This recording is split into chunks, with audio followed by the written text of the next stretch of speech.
difficulties deciding what the theme for our camp should be. After much deliberation, we came to the conclusion that our theme should reflect an experience dear to us, an experience which many across the nation are also a part of. As individuals sitting here today, we are in agreement that throughout our life experiences, all the various Bible studies, retreats, and church services have impacted us enough. Our relationship with our peers within various churches have impacted us enough. Our love for Christ has impacted us enough to heed the call to serve our areas, to produce such opportunities to worship, study, and serve for generations to come.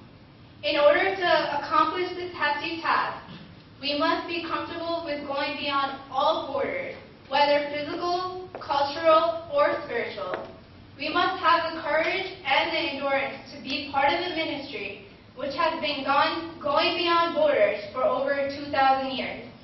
Our confidence through times good and bad should be that the Lord is with us. Let us recall what it says in Isaiah chapter 40, verse 31. But they who wait on the Lord shall renew their strength. They shall mount up like wings like eagles. They shall run and not be weary. They shall walk and not faint. My brothers and sisters in Christ, we pray that these next 4 days you are able to give your life to God and be transformed, that you may become molded into leaders whose spirit is forever strong, forever moving for the church.